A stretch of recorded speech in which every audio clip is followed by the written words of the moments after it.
State of Decay 2 released exactly 4 years ago.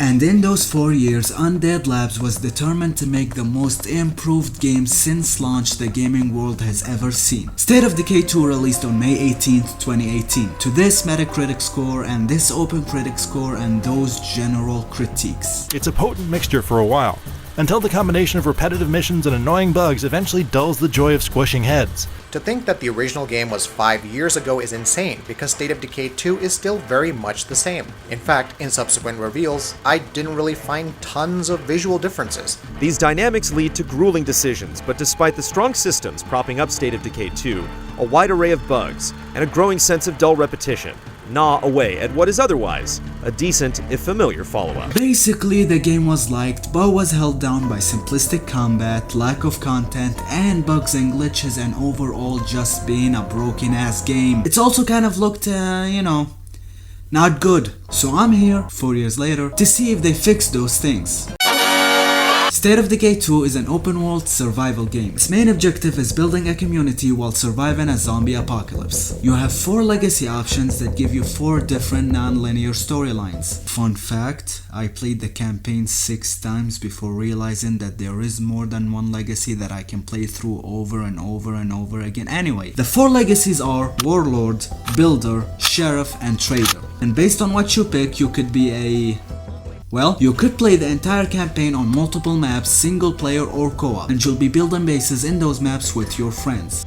If you have any, and those bases need fuel, materials, food, and ammo. And you collect those things by hunting them in abandoned buildings, infestation buildings, and by destroying plague hearts, which happen to be the main objective of the game. At launch, this game was fun, but had problems.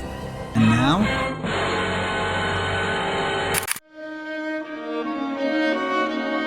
The combat in State of Decay is simplistic, basic attacking, kicks, firing weapons, and throwing grenades. It did the job but got old pretty quickly. However, since launch they added new weapons and a new weapon type. Heavy weapons that control differently and have different levels of effect on zombies and stamina. And with time they kept making those weapons better, like being able to destroy stuff with it now. They also reconfigured the whole control scheme on controllers and mouse and keyboard, and it's now much better than before, and it makes combat more fun. They also added a new difficulty option which made the gameplay more fun. For crazy people, who the f likes this? So I'd say anyone that had a combat simplicity problem with the game before would be satisfied now. It's not enough updates to build an entire new game around it, but still pretty good.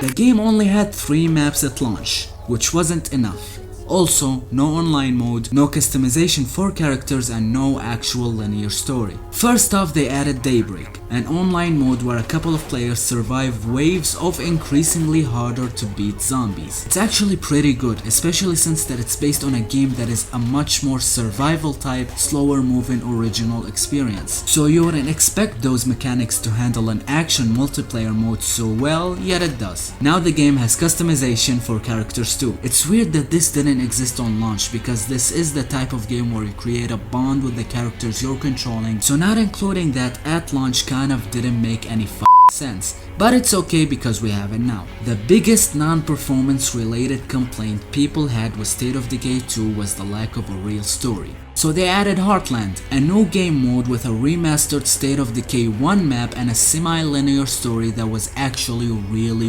intriguing. All of that combined with a couple of other updates added up to State of Decay having 6 maps in total, double the amount they had on day 1, so I would say that the issue of content was pretty much solved. At launch, the performance of this game was a disaster. Holy f***, the bugs and the glitches I've seen online were genuinely hilarious. But since launch, Undead Labs did something that I have never seen before. They remastered the game's visuals and mechanics twice for free. The game just looks like an entirely different project from the State of Decay game that released in 2018. And with time passing, many things were done to improve the game's performance. They did 30 updates to the game that all addressed bugs, glitches, and lag in different areas of the game on different platforms. And it still wasn't enough to fix it. but it's a lot better than before. But not enough, but more than other AAA gaming companies have done to fix their games.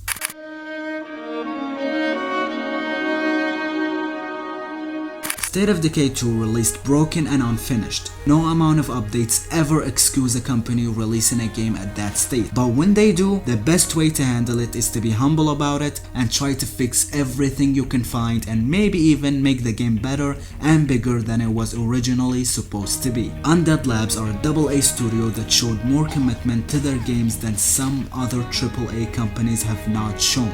I'm not gonna name names or anything, but many studios in the gaming world could learn a lot from Undead Labs' commitment and effort to their game, and I personally commend them for it.